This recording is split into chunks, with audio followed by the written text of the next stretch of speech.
Good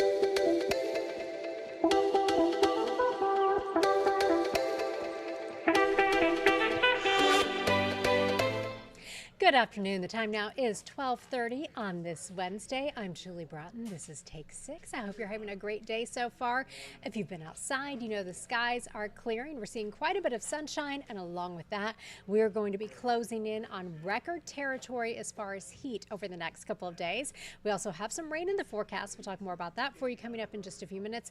And also, we are gearing up for WKMG Hits the Road. We do this every single month. We hone in on a certain neighborhood, an area, and we tell the stories that you suggest to us. So that is coming up 1 week from today, and we are seeing some of those stories already. News 6 anchor Lisa Bell will be here telling us why Ormond Beach is actually the birthplace of speed. So a fascinating story. You want to stick around for that. But first, today is day 2. Lawmakers are back in Tallahassee for another special session. And here joining us now is News 6's Laverne McGee breaking all of this down. And Laverne, we've been hearing a lot about an immigration bill, and that is the hot topic with this special session. Where are we with this right now? So, Julie, you're absolutely right. This actually is a hot topic. It's not something that we traditionally think of as riveting type of, political information. But what's happening with this legislation is so much back and forth has been going on between Governor DeSantis and his fellow Republican lawmakers.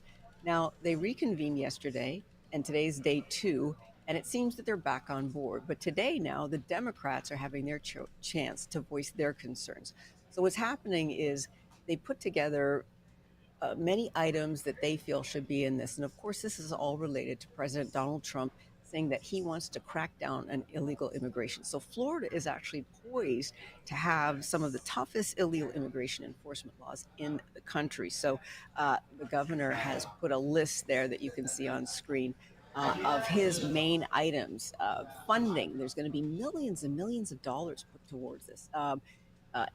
Tuition fees for students. A lot of people were concerned about the DACA, the Dreamers, children whose parents had brought them here. You know, what would happen to them? Tuition fees. They want to take that away from them. And also law enforcement here, having Florida Highway Patrol and other law enforcement engaging with the federal government to track down illegal immigrants.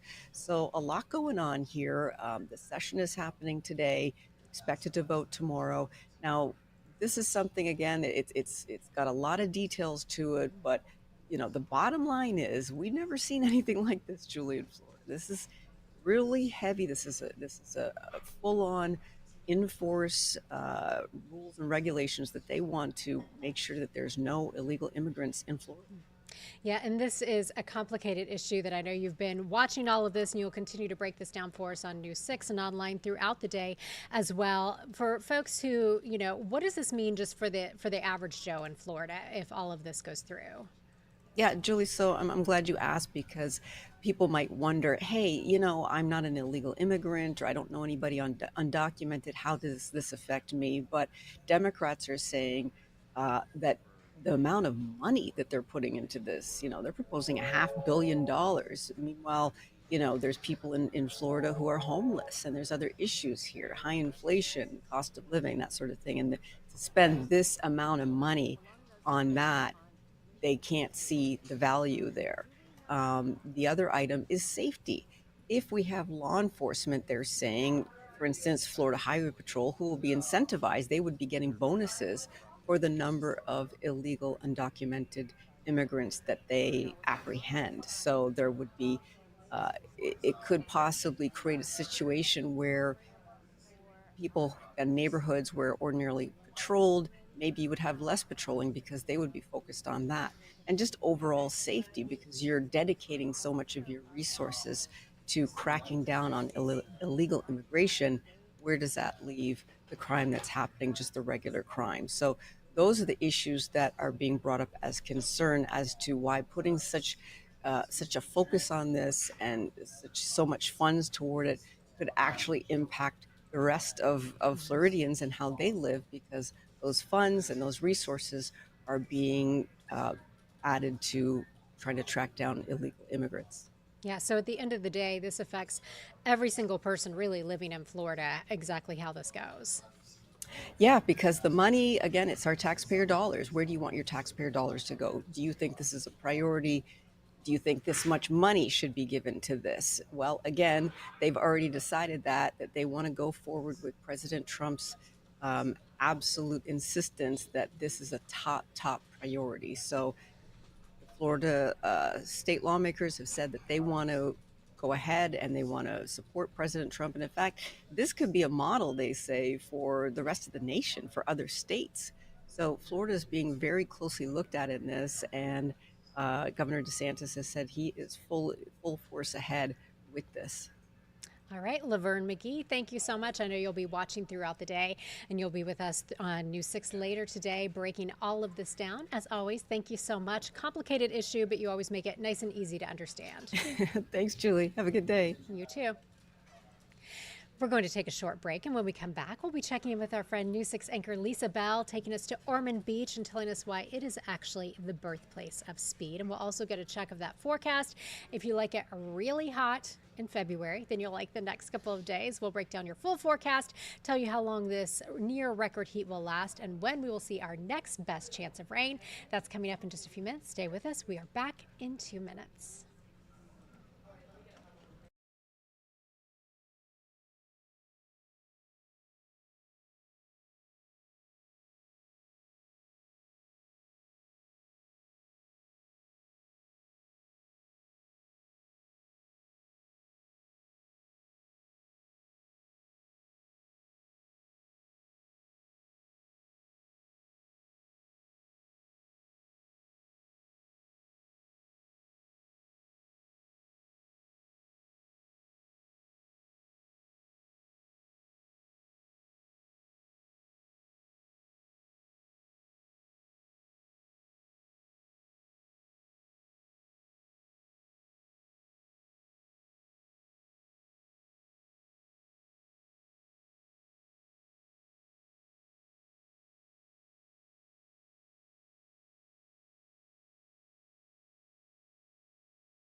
Time now is 12:38. I'm Julie Broughton. Welcome back to Take 6. Thank you so much for spending a little bit of time with us this afternoon. Next week, so 1 week from today, we are taking our shows live on the road to Ormond Beach. So we hope you'll come out and join us 1 week from today as we do that. And what we do with Hit the Road is we focus in on those stories that you suggest that we tell. So Lisa Bell is joining us now. And Lisa, your story that you are going to share with us today is viewer suggested. We learned about someone that you refer to as a living encyclopedia that we learned about from a viewer. So I'm so excited to see this. Dan Smith. He is with the Motor Racing Heritage Association. And yeah, a viewer reached out to us, said, you guys really need to talk to Dan Smith because Ormond Beach is known as the birthplace of speed, which is kind of unusual, right, Julie? I think when most people hear that phrase, they would think it's Daytona Beach, right? The epicenter of auto racing in the world, really. And certainly with the Daytona 500 happening this weekend, it's on a lot of people's minds. But it actually all started right there in Ormond Beach. And there's a specific reason why it started on that beach. And it has to do with the sand that is only found on Ormond Beach. So I met up with Dan Smith to learn all about it. Here's a look at our story that we put together. Along Ormond Beach, what you might not realize is underneath the seashells and soft sand lies a history more than 120 years in the making. This monument just tells, this is the Birthplace of Speed monument. The year was 1903. It says at a time when America had few paved roads, this hard beach was a race course for automobiles. And they came here because this beach had such a gentle slope, and we have a different sand here than anywhere else in the world. It's quartzite, and it packs so beautifully. They tried it on other beaches, but most other beaches are filled with, made actually out of crushed shells, and the shells just eat the tires up. Dan Smith is with the Motor Racing Heritage Association in Ormond Beach. Around 1900, there was over 200 inventors scattered across America, North America, who wanted to be the guy that put America on wheels, who wanted to have the first successful automobile, but they had no place to test it.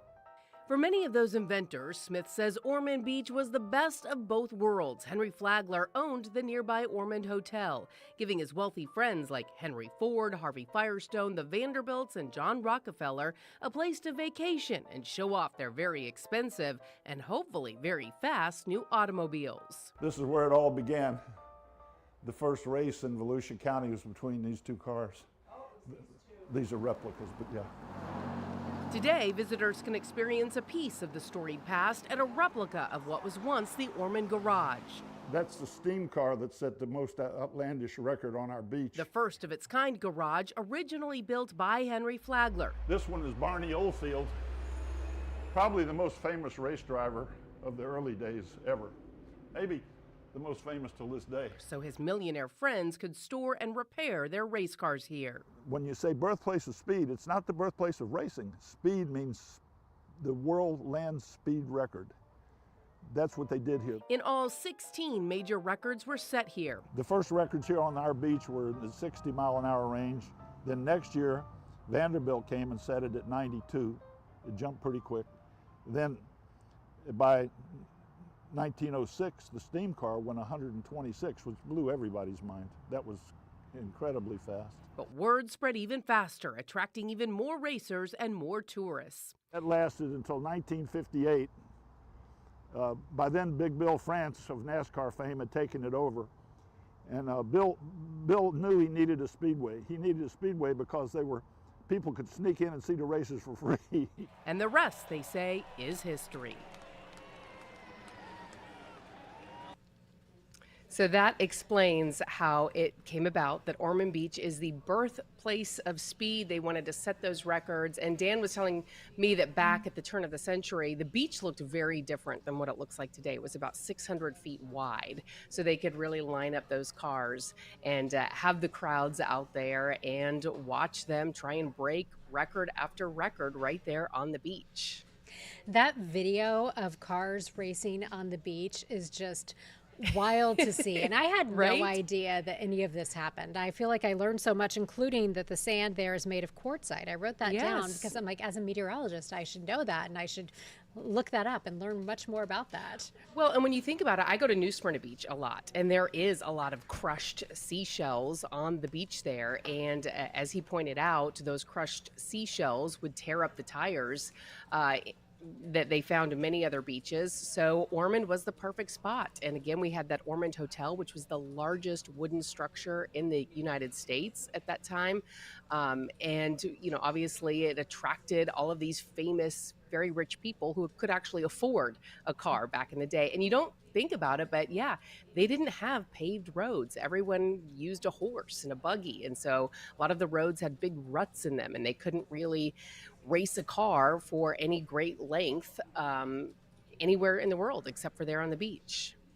This is why I love WKMG Hits the Road, because we all, you know, we've both been here a lot of years, and I feel like we all learn so much as we ask people, hey, what do you want to see us come out and cover? And what an incredible gem in Central Florida, this man with all this knowledge and sharing all of that knowledge. Yes, and I actually had the opportunity to work on two other stories over there in Ormond Beach. One about all of the historic buildings. Many of them are still there in use in Ormond Beach. Talked to the president of the Ormond Beach Historical Society about that. So we're going to have that story coming up in the coming days.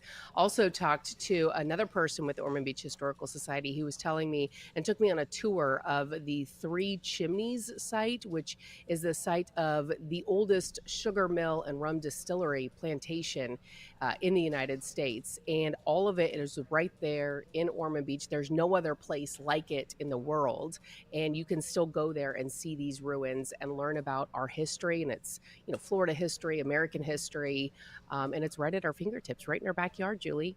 Yeah, and I think people think of like Central Florida and they think, oh, everything is so new. We do have so much Right. cool history here and just so much People have been fascinating living history. here for thousands of years. Yes, yes, yes. And that means So- lots of stories to share. All right, Lisa. Well, Yes. thank you so much. Loved that story. Can't wait to see Well, your thank you. other stories.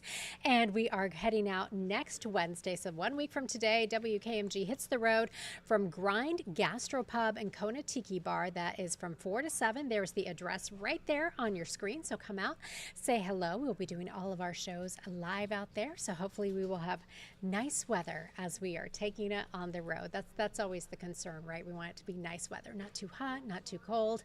As we head through the next couple of days, though, we are going to be dabbling in record territory as far as our heat is concerned, and we're also going to bring in a chance of rain. Let's go ahead and check out the radar for you right now, scanning out, showing we are pretty dry out there. We may see just a few isolated showers as the result of a little bit of sea breeze activity later today, and then we'll see a better chance of some rain tomorrow as a front moves into central Florida. Here's a look as we factor in the satellite imagery. We had some fog this morning, some clouds to start the day. A lot of those clouds have thinned. Most of us right now are hovering right around 80 degrees, 81 in Orlando. If you're in Kissimmee, you're 82. It is 82 in Cape Canaveral, 79 in Palm Coast, 82 as well in the Villages. Now our winds are coming in out of the south, out ahead of that front, so that southerly flow is kicking our temperatures up, also bringing some more moisture into the picture. Here's how that looks on the clouds and rain forecast. By 6 o'clock, we could squeeze out a few isolated showers. Most of us, though, stay dry for most of the day. Overnight tonight, we're again looking at that potential of some fog. As we head through the day tomorrow, the first part of our day will be dry. This is what it looks like at 1 o'clock tomorrow afternoon, so about 24 hours from now. Then that front begins to drop into central Florida. It will lose some of its energy by the time it gets here, but we will keep a few showers and a few thunderstorms in the picture for tomorrow afternoon. Then Friday we clear things out, but then we're watching another front that moves in on Sunday. Of course, we've got the big Daytona 500 on Sunday, so rain is always a concern for that. We are bumping our rain chances up for Sunday, starting some moderate to heavy rain by 4 o'clock, and then we clear things out by late Sunday evening, and we will start out next week a little bit cooler than we've seen lately. So for today, we top out at 87 in Orlando, 86 in the Villages, and 84 for your high in Palm Coast. Our normal high is 75. Tomorrow, look at that. We could see 90-degree readings for some of us, including in Orlando. Claremont and Kissimmee, you will go to 89 degrees. Now, here's a look at our records as we head through the next couple of days. The record for tomorrow is 89, set in 2020, so we very well could set a new record tomorrow. In Sanford, the record is 88, and also 88 is the record in Leesburg. So we are going to likely be seeing some of those records go down tomorrow. So tomorrow, we'll keep our rain chances around 40%.